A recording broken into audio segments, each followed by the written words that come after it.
Ang hinungdan sa tanan nga pag-antos nato mao ang kasing-kasing sa tao. Tungod sa pagka-selfish sa tao, kahakog, gusto ug gahom nga politikanhon, dunay tinguha sa pagkontrol, dunay hakog nga pangandoy nga mahimong labaw sa uban.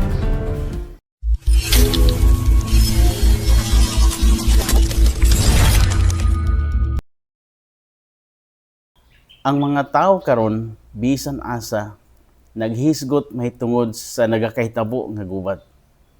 Pagkahugno sa ekonomiya o kagutom. Makita pod nato ang pagsaka sa presyo matag adlaw. Unya ang supply sa gasolina dili na sigurado. So apektado ang production sa pagkaon ug sa makausap pa ang mga ordinaryong mga tao, ang mga pamilya nga naglisod, mao gyud ang naapektuhan ug nag-antos nining panahona. Sa una, ang makahadlok nga sitwasyon nga sama niini gisgutan lang nga posibilidad. Apan karon di lang kini posibilidad, mao na kini ang nagapanghitabo karon. Ug mas makapahadlok pa, daghang mga expert nga nag-ingon nga ang atong nakita karon sinugdanan pa lang ni nga naa pay mas grabe nga umalabot. Apan alang sa mga nagsusi sa Biblia, dili unta kita matingala. Kay sa Biblia dugay na kini gisulti. Ang atong Ginoong Hesus nagpasidaan sa Mateo 24 nga adunay mga gubat, mga hungihong sa gubat, kagutom ug mga kalisdanan nga mosamot sama sa kasakit sa pagpanganak.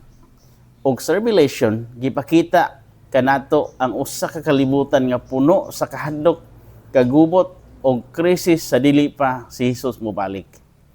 Busa ang atong nakita karon dili kini aksidente. Kini gitagna sa propesiya sa Biblia. Apan atong lalumon pagyud.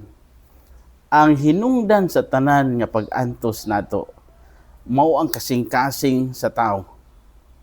Tungod sa pagka-selfish sa tao, kahakog, gusto ug gahom nga politikanhon, dunay tinguha sa pagkontrol, dunay hakog nga pangandoy nga mahimong labaw sa uban. Mao kini ang susama nga away nga nagsugod pagikan sa sinugdan. Ang dakong away tali sa maayo ug dautan. Ang mga nasod mahimong mag-away, ang mga leader mo desisyon, apan kanunay ang mga inosente ang biktima. Kay kita man ang mag-antos. Ug usahay no, kung honest lang ta sa atong kaugalingon, kana ang espiritu makita usab sa atong kaugalingon kung dili kita hingpit nga magtugyan kang Kristo. Mao nga kining panahona dili lang bahin sa kalibutan ng panghitabo. Dunay kalabutan sa personal nga butang. Ug atong tan-aw ng Biblia, ang Ginoo wala nagkawala sa kontrol. Ang Dios wala nalibog. Ang tanan nga panghitabo nagpadulong kini sa katapusan nga gitagna sa Biblia. Ang pag-uyog sa kalibutan karon, pagkahugno sa ekonomiya, pagkahugaw sa politika, ug makahadlok nga moralidad, usa kini kapahimangno.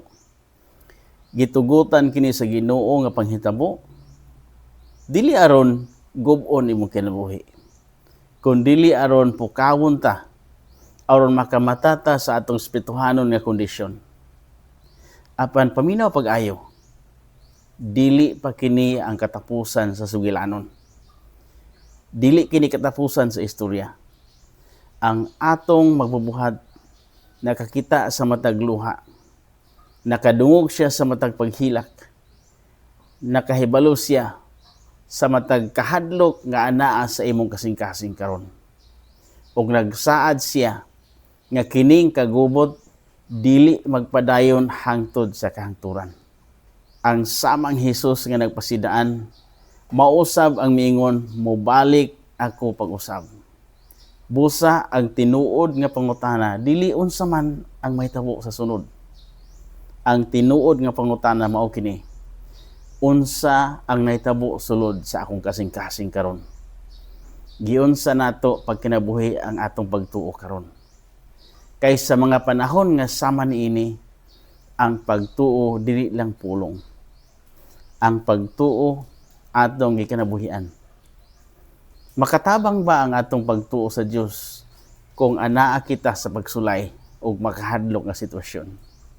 Makatabang ba ang atong pagtuo sa Dios kung naglisod o nagpanik na ang imong palibot? Si Jesus ang atong ehemplo. Sa diha nakasugat sila og dakong bagyo.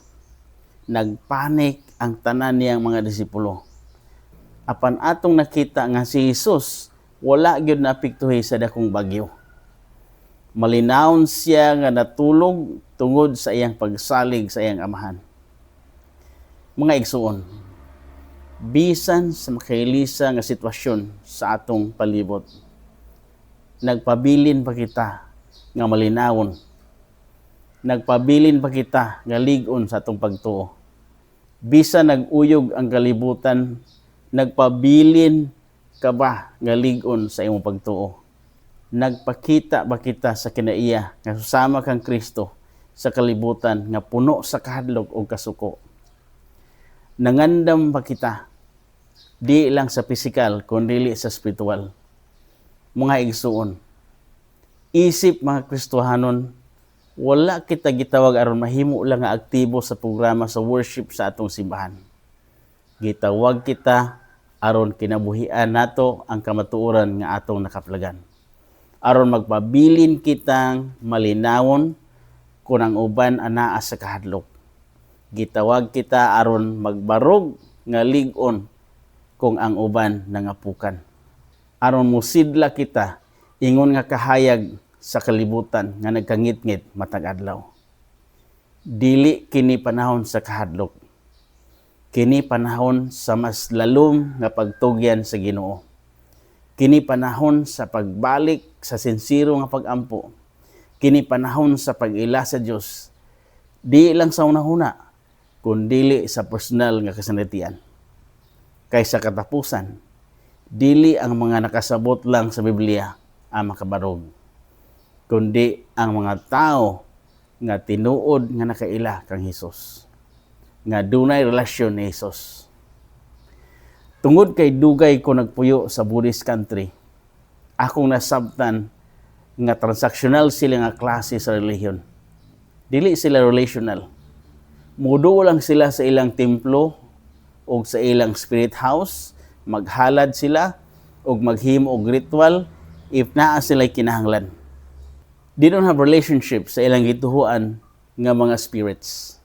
Unya ilang hunahuna nga if tarungon nimo og perform, tarungon nimo imong ritual, makadawat ka sa imong gipangayo. So wala sila commitment. Usahay pud murag pareho pud ta sila ha. Musangpit lang ta og Ginoo kung gihilanta na ta, or moampo ta kung naay pangayoon sa Ginoo. So manghinaot ko nga dili unta ta sama ni ana. Nga bisan mauyog ang tanan, ang atong pagtuo magpabilin nga dili matarog. Salamat kaayo o God bless you all. Peace from heaven in my soul. Jesus' name.